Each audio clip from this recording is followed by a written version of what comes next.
Programme ਨਾਲ जुड़े दर्शकों का बहुत बहुत स्वागत है जी। सब तो पहला प्यार ਤੇ ਸਤਿਕਾਰ ਨਾਲ ਸਤਿ ਸ਼੍ਰੀ ਅਕਾਲ। ਅੱਜ ਆਪਾਂ ਫੇਰ यूपीएससी ਦੀ ਗੱਲਬਾਤ ਕਰਾਂਗੇ। ਨੌਜਵਾਨ ਪੀੜ੍ਹੀ ਇੱਧਰ ਆਵੇ ਤਾਂ ਦੇਸ਼ ਲਈ, ਸਮਾਜ ਲਈ, ਆਲੇ ਦੁਆਲੇ ਲਈ ਉਹ ਬਿਹਤਰ ਕਰ ਸਕਦੀ ਹੈ, ਕਿਉਂਕਿ ਜਿੱਥੋਂ ਬੰਦਾ ਖੁਦ ਉੱਪਰ ਉੱਠਦਾ ਹੈ ਉਹ ਸਮਾਜ ਨੂੰ ਭਲੀ ਭਾਂਤੀ ਜਾਣਦਾ। ਡਾਕਟਰ ਅੰਜਲੀ ਗਰਗ ਜਿਹੜੇ यूपीएससी ਦੇ ਹੁਣੇ ਰੈਂਕ 79 ਲੈ ਕੇ ਆਏ ਨੇ, हरियाणा सिविल सर्विस ਦੇ ਵਿੱਚ ਰੈਂਕ 5 ਆਇਆ ਸੀ। ਇਹ ਸਾਰੀਆਂ ਚੀਜ਼ਾਂ ਉਹਨਾਂ ਤੋਂ ਜਾਣਦੇ ਆ। ਡਾਕਟਰ ਵੀ ਨੇ, MBBS ਡਾਕਟਰ ਨੇ। ਇਹ ਸਾਰੀਆਂ ਚੀਜ਼ਾਂ ਜਾਣਦੇ ਆ। ਕੌਣ ਹੌਸਲਾ ਰਿਹਾ, ਕਿਵੇਂ ਪਲੈਨਿੰਗ ਰਹੀ, ਕਿਵੇਂ ਦੋਵੇਂ ਥਾਵਾਂ ਦੇ ਉੱਤੇ ਆਪਣੇ ਆਪ ਨੂੰ ਕਾਮਯਾਬ ਬਣਾਇਆ। ਸਭ ਤੋਂ ਪਹਿਲਾਂ ਡਾਕਟਰ ਸਾਹਿਬ ਦਾ ਕਰਦੇ ਹਾਂ ਸਵਾਗਤ ਹੈ। ਡਾਕਟਰ ਸਾਹਿਬ ਸਤਿ ਸ਼੍ਰੀ ਅਕਾਲ, ਕੀ ਹਾਲ ਚਾਲ ਹੈ ਤੁਹਾਡਾ? सर ਠੀਕ ਹੋ? हाँ जी मैं बढ़िया। ਡਾਕਟਰ ਸਾਹਿਬ ਇਹ ਪਲਾਨ ਕਿਵੇਂ ਬਣਿਆ ਕਿ ਤੁਸੀਂ ਇੱਕ ਡਾਕਟਰ ਹੋ ਤੇ ਡਾਕਟਰ ਨੇ ਫਿਰ ਸਿਵਲ ਸਰਵਿਸ ਵੱਲ ਜਾਣ ਦਾ ਕਿਵੇਂ ਮਨ ਬਣਾਇਆ? एक्चुअली डॉक्टरी के टाइम पे ही मेरा मन ज़्यादा बन गया कि मेरे को सिविल सर्विसेज करना है, क्योंकि मैंने सफदरजंग हॉस्पिटल से किया है तो वहाँ पे बहुत गरीब जनता आती है ट्रीटमेंट के लिए। तो जब मैं अपनी क्लिनिकल पोस्टिंग्स में होती थी तो मुझे लगता था कि पेशेंट्स की बहुत ज़्यादा हार्डशिप्स हैं।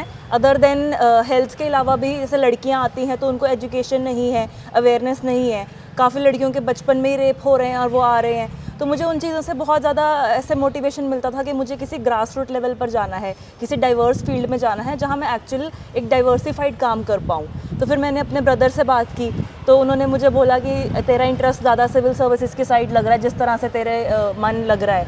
तो फिर मैंने एक्सप्लोर किया कि होता क्या है। तो फिर मैंने वहाँ से अपनी प्रिपरेशन स्टार्ट की। ਡਾਕਟਰ ਸਾਹਿਬ ਜਦੋਂ ਤੁਸੀਂ ਡਾਕਟਰ ਹੋ, ਪੜ੍ਹਾਈ ਤੋਂ ਸ਼ਿਫਟ ਹੋਏ यूपीएससी ਵੱਲ, ਸਬਜੈਕਟਸ ਚੇਂਜ ਹੋਏ, ਪੋਲਿਟੀ ਆ ਗਈ, ਹੋਰ ਚੀਜ਼ਾਂ ਆ ਗਈਆਂ, ਹਿਸਟਰੀ ਆ ਗਈ, ਪੜ੍ਹਨੀ ਪਈ, शिफ्टिंग ਕਿਵੇਂ ਰਹੀ? शिफ्टिंग थोड़ी टफ थी शुरुआत में, क्योंकि मेडिकल साइंस तो बिल्कुल ही डिफरेंट सब्जेक्ट्स ने। तो फिर मैंने उस टाइम पे एक कोचिंग लगा ली थी ताकि मुझे समझ आ जाए कि सब्जेक्ट्स हैं क्या, करना क्या है, सब्जेक्ट्स होते कौन से यूपीएससी में। तो मैंने वो कोचिंग लगाई। थोड़ा टाइम लगा फाउंडेशन बिल्ड करने में, 1 साल मुझे आराम से लगा सिर्फ यही सब्जेक्ट्स कंप्लीट करने में। बट मैंने क्या किया, ऑप्शनल अपना मेडिकल साइंस ही रखा ताकि मेरे को ऐसा ना हो कि सब कुछ डिफरेंट करना पड़ जाए। तो मैंने अपना मेडिकल साइंस के साथ बाकी सब्जेक्ट्स को फाउंडेशन बनाया। और इतना कोई रॉकेट साइंस तो है नहीं, जनरल सब्जेक्ट्स हैं, हिस्ट्री, इकोनॉमिक्स, पॉलिटी, 10th तक भी पढ़ते हैं। तो उन्हीं पे मैंने अपना बेस स्ट्रॉन्ग किया। ਡਾਕਟਰ ਸਾਹਿਬ ਜਦੋਂ ਇਨਸਾਨ ਨੇ ਲੱਭ ਲਿਆ ਕਿ ਪੜ੍ਹਨਾ ਹੈ, ਸਿਲੇਬਸ ਲੱਭ ਲਿਆ, ਫਿਰ ਡੇ ਨੂੰ ਕਿਵੇਂ ਪਲਾਨ ਕੀਤਾ? ਡੇ ਪਲਾਨ ਕੀ ਸੀ ਤੁਹਾਡਾ, ਕਿਉਂਕਿ ਤੁਸੀਂ ਡਾਕਟਰ ਵੀ ਹੋ? हाँ जी, डे प्लानिंग बहुत ज़्यादा ज़रूरी है। उसके बिना तो मेरा काम नहीं होता। जब तक मैं अपना, अभी भी मैं एक दिन पहले प्लान कर लेती हूँ, कल मुझे ये करना है। तो मेरा इंटर्नशिप के टाइम पे तो बहुत हेक्टिक रहता था कि ड्यूटी है, ड्यूटी में जितना भी मुझे टाइम मिलता था, लंच के दौरान भी मैं लाइब्रेरी जाके पढ़ती थी।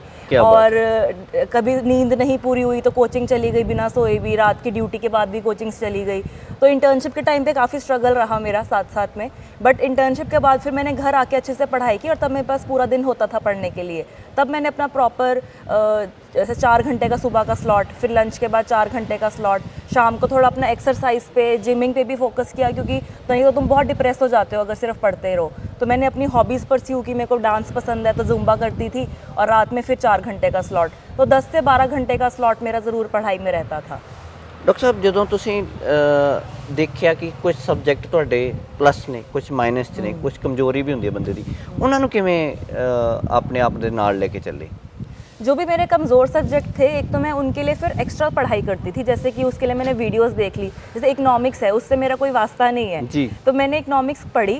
पढ़ते हुए थोड़ी कम समझ आती थी तो फिर मैं उसकी वीडियोस देख लेती थी। वीडियोस काफ़ी सरल भाषा में होती हैं तो वो कंसेप्चुअल नॉलेज रखी। फिर मैं उसके मॉक टेस्ट ज़रूर करती थी, ताकि मॉक टेस्ट से तुम्हें अपनी गलतियाँ समझ आती है, तुम्हारे कंसेप्ट स्ट्रांग होते हैं, तुम्हारा मैटर और बढ़ता है। तो मैं वो मॉक टेस्ट बहुत करती थी, तो उसकी वजह से मेरे वो सब्जेक्ट्स विद टाइम स्ट्रांग होते रहे। ਤੁਸੀਂ ਡਾਕਟਰ ਸਾਹਿਬ ਜਦੋਂ ਇਹ ਸਾਰਾ ਕੁਝ ਲੱਭ ਲਿਆ ਸੀ, ਕੁਝ ਕਿਤਾਬਾਂ ਰੈਫਰ ਕਰਨੀਆਂ ਚਾਹੋਗੇ ਜਾਂ ਕੁਝ ਕਿਤਾਬਾਂ ਦਾ ਨਾਮ ਲੈਣਾ ਚਾਹੋਗੇ जिन्होंने ਤੁਹਾਡੀ बहुत हेल्प की? किताबें मुझे लगता है पॉलिटी में लक्ष्मीकांत है, सभी टॉपर्स वही, सभी यूपीएससी एस्पिरेंट्स वही पढ़ते हैं। तो लक्ष्मीकांत इज़ अ बुक जिसमें तुम्हारे सब कुछ पॉलिटी का मिलता है, और वो बारी बारी जितनी बारी पढ़ोगे तुम्हें कुछ नया मिलता है उसमें से।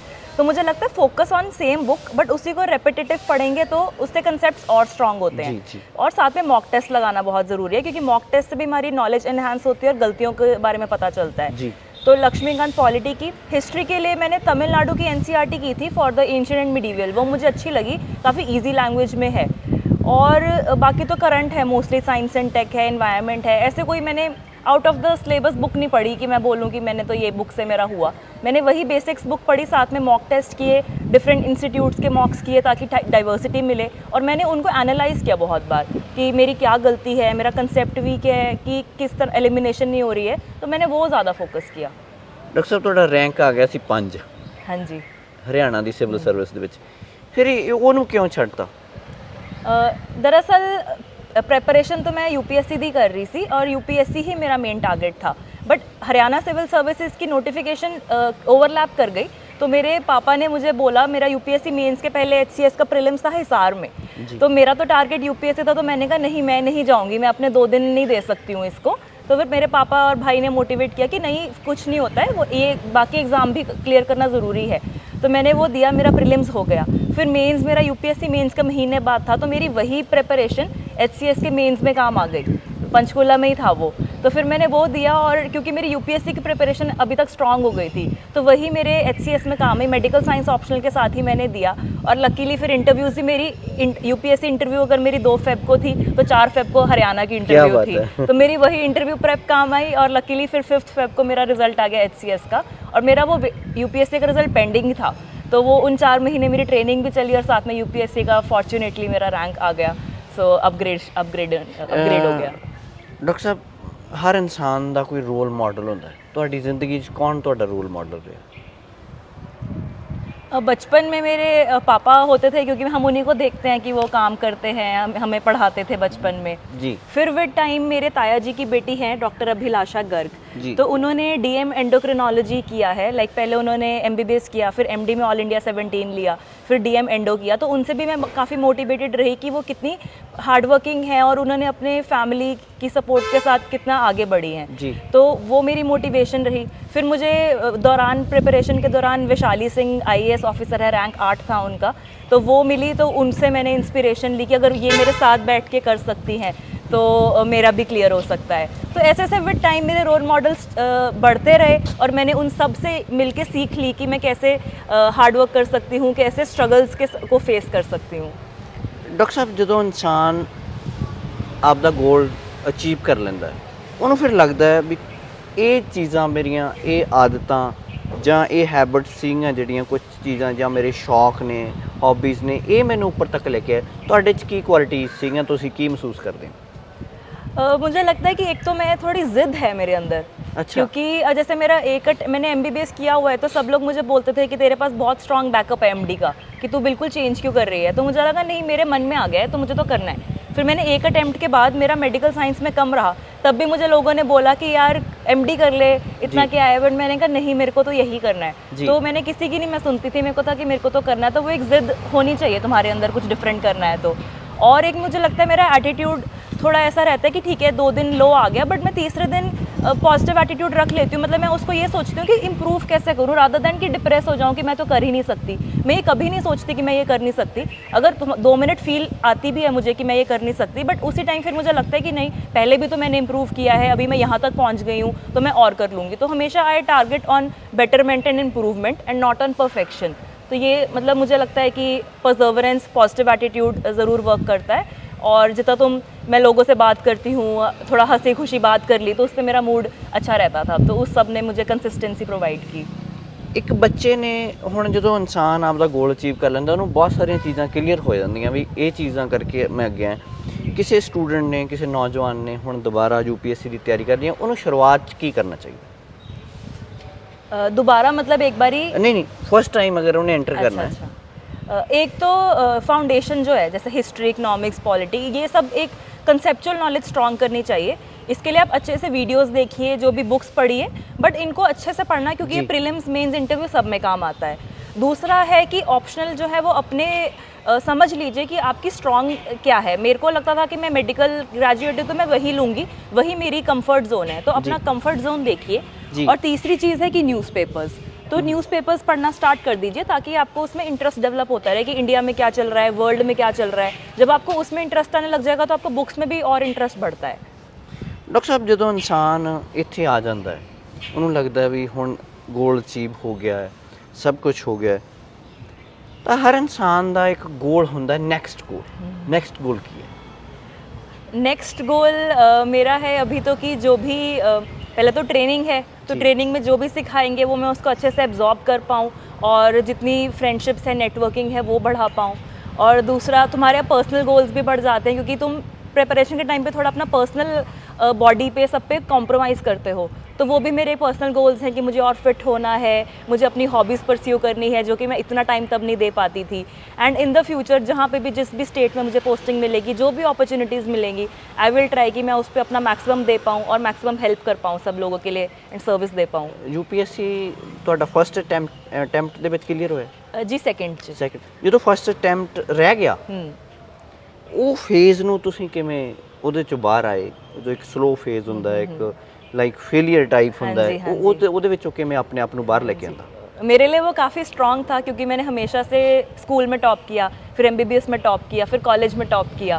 तो मेरे घर वालों सबको लगता था कि इसका ये भी फर्स्ट में हो जाएगा और फर्स्ट में मेरा इंटरव्यू तक मैं पहुंच गई थी।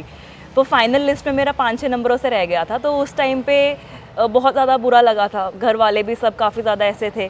बट फिर मुझे यही लगा कि अगर यूपीएससी ने 6 अटैम्प्ट दिए हैं तो डेफिनेटली ऐसा कुछ है ना कि ये बहुत टफ है, सबके लिए फर्स्ट में अटैम्प्ट करना पॉसिबल नहीं है। तो मैंने वही अपने एटीट्यूड को पॉजिटिव रखा कि फर्स्ट रैंक 1 है, उनका भी 3rd में हुआ है, रैंक 2 का 4th में हुआ है, तो ऐसा नहीं है, तो मैं भी कर सकती हूँ। और मैंने अपने मार्कशीट देखी, फिर तो मैंने मार्कशीट में ये रियलाइज़ किया कि मेरे मेडिकल साइंस में 250 नंबर थे। तो फिर मुझे लगा कि नहीं, मैं इसको और इम्प्रूव कर सकती हूँ। फिर मैंने फोकस वही किया हमेशा कि मेरे किस में कम आए और किस सब्जेक्ट में मैं कैसे इम्प्रूव करूँ। तो जैसे जैसे मैं अपना इम्प्रूवमेंट पे फोकस करती रही, मेरे मार्क्स इम्प्रूव होते रहे और इस बार मैंने मेडिकल साइंस में पूरे यूपीएससी में टॉप किया है। क्या बात है। डॉक्टर साहब, यूपीएससी ਤੁਹਾਡੇ ਤੋਂ ਕੀ ਡਿਮਾਂਡ ਕਰਦਾ ਹੈ? ਤੁਸੀਂ ਕੀ ਮਹਿਸੂਸ ਕਰਦੇ ਹੋ? ਉਹਨਾਂ ਦੀ ਡਿਮਾਂਡ ਕੀ ਹੈ? उनकी डिमांड है कि आप कैसे स्ट्रेस मैनेज करते हो और कितनी कॉमन सेंस लगा पाते हो, क्योंकि यूपीएससी का प्रीलिम्स आजकल ऐसा हो गया है कि ज़्यादा बुक्स में से नहीं आता। तो हमें उस टाइम पे कैसे अपना काम मेंटेन करना है, स्ट्रेस नहीं लेना, हर क्वेश्चन को दिमाग से कॉमन सेंस से सोच के एक आंसर करना है। एक तो वो प्रीलिम्स में ये डिमांड करती हैं, मेंस में वो डिमांड करती हैं कि जितना हमारा प्रीवियस ईयर क्वेश्चन का सिलेबस है हम उसके अकॉर्डिंग ही प्रिपेयर करें, बिल्कुल आलतू फालतू पे ना जाएं, और जितना हम उसको ऑब्जेक्टिव बना पाएँ, जितना हम उसको फैक्ट्स एग्जाम्पल्स के साथ सब्सटेंशिएट कर पाएँ, ताकि उनको लगे कि येस, इस पर्सन को फैक्ट पता है, इसको ऑब्जेक्टिविटी पता है। उसको हवा में नहीं आंसर बताना कि ये होता है, बट तुम उसको सब्सटेंशिएट करो कि क्यों है, कितना % है, क्या है। तो वो चाहती है। इवन इन इंटरव्यू मैंने अपने आंसर्स फैक्ट के साथ, एग्जाम्पल्स के साथ बताए, तो उससे वो इम्पैक्ट पड़ता है कि इसको डीपर नॉलेज है। तो यूपीएससी डिमांड करता है कि बच्चे को कॉमन सेंस है, थोड़ी उस फैक्चुअल नॉलेज है, उसको ओवरऑल पर्सपेक्टिव पता है। तो वो सब डिमांड्स हैं। डॉक्टर साहब, कोचिंग, नोट्स, ਇਹ ਚੀਜ਼ਾਂ ਦੀ ਤੁਸੀਂ ਕੀ ਅਹਿਮੀਅਤ ਦੇਖਦੇ ਹੋ एग्ज़ाम ਦੇ ਵਿੱਚ? क्योंकि जैसे मेरा ह्यूमैनिटीज़ बैकग्राउंड नहीं था, तो मेरे को पॉलिटी, इकोनॉमिक्स, हिस्ट्री भी समझने के लिए कुछ माध्यम चाहिए था। तो इसलिए मैंने एक फाउंडेशनल कोर्स ज्वाइन कर लिया था। बट वो अगर आप ह्यूमैनिटीज़ के हैं, आपको खुद से पढ़ना अच्छा लगता है। मेरे को उस टाइम पे था कि कोई पढ़ा दे मुझे, क्योंकि इंटर्नशिप के साथ साथ मेरा खुद से पढ़ना पॉसिबल नहीं हो पा रहा था। तो वो अपने आप कंफर्ट जोन देखिए कि आप खुद से पढ़ सकते हो या कोचिंग लेनी है, तो एक फाउंडेशनल के लिए कोचिंग ले लीजिए। बट फिर उसके बाद मॉक टेस्ट करने हैं, मेंस के मॉक टेस्ट के लिए कोचिंग लेनी पड़ेगी, क्योंकि कोचिंग नहीं but mock test series important है। बट सेल्फ स्टडी तो आप खुद ही कर सकते हैं। जितना मटेरियल अवेलेबल है, आलतू फालतू नहीं जाना है, किसी एक ऑथेंटिक डेटा पे जाइए। जैसे PT 365 है, मेंस 365 है, मैं उस पर ज़्यादा फोकस करती थी। और डिविएट नहीं होने की ज़रूरत कि यार ये इनका ये कोर्स आ रहा है, इनका ये कोर्स आ रहा है। अपना जो आपका एक मेन है उस पर फोकस कीजिए, और स्मार्ट वर्क करना ज़रूरी है कि हमें किस मटीरियल से क्या उठाना है। तो वो मतलब थोड़ा स्मार्ट वे में हमें कोचिंग मटीरियल को यूज़ करना चाहिए। ਲਾਸਟ ਸਵਾਲ ਹੈ ਮੇਰਾ, ਤੁਹਾਡਾ ਹੋਮ ਟਾਊਨ ਕਿਹੜਾ ਹੈ ਤੇ ਤੁਹਾਡੀ ਸਕੂਲਿੰਗ ਕਿਸ ਤਰ੍ਹਾਂ ਦੀ ਰਹੀ ਹੈ? जी वैसे मेरे मम्मी पापा बठिंडा मानसा तो ने। क्या बात है। हाँ जी, बठिंडा या मानसा? मम्मी बठिंडा, पापा मानसा। क्या बात है। तो मेरे नान के बठिंडा है और दाद के अब शिफ्ट हो गया पंचकुला में। अच्छा। तो फिर पापा मम्मा बट चंडीगढ़ आ गए थे 1997 में, और मैं वही 1997 में ही बॉर्न हुई। तो मेरी बॉर्न मैं चंडीगढ़ में हुई, मेरी स्कूलिंग चंडीगढ़ से हुई DAV 15 से, और मैंने नर्सरी टू +2 वहीं की, और फिर मैंने +1 +2 की इंडिविजुअल कोचिंग्स ली, and then I went to Delhi for my MBBS Safdarjung hospital. और तो और उसके बाद अभी हम पंचकुला में रहते हैं। थैंक यू डॉक्टर साहब, बहुत चंगा लग्या ਤੁਸੀਂ ਟਾਈਮ ਦਿੱਤਾ, ਬਹੁਤ Thank you, sir. Thank you doctor Sahib. Doctor ਸਾਹਿਬ ਨਾਲ ਗੱਲਬਾਤ ਕਰਕੇ ਚੰਗਾ ਲੱਗਿਆ। UPSC ਦਾ 79 ਤੇ ਹਰਿਆਣਾ ਸਿਵਲ ਸਰਵਿਸ ਦਾ 5 ਰੈਂਕ ਆਇਆ ਇਹਨਾਂ ਦਾ। ਇਹਨਾਂ ਨੇ ਬਹੁਤ ਸਾਰੀਆਂ ਚੀਜ਼ਾਂ ਜਿਹੜੀਆਂ ਹਰ ਬੱਚੇ 'ਚ ਕਾਮਨ ਹੀ ਹੈ। ਤੁਸੀਂ ਫੋਕਸ ਕਰਨਾ ਹੈ, ਇੱਕੋ ਚੀਜ਼ ਵੱਲ ਜਾਣਾ, ਇੱਕੋ ਰਾਹ ਵੱਲ ਜਾਣਾ ਹੈ। ਜਦੋਂ ਤੁਸੀਂ ਖਿਲਰਦੇ ਹੋ ਤਾਂ ਤੁਹਾਡੇ ਰਾਹ ਹੈ ਜਿਹੜੇ ਉਹ 'ਤੇ ਤਾਕਤ ਕੱਢਦੀ ਹੈ। ਸੋ ਦਿਓ ਇਜਾਜ਼ਤ, ਫਿਰ ਮਿਲਾਂਗੇ। ਸਤਿ ਸ਼੍ਰੀ ਅਕਾਲ।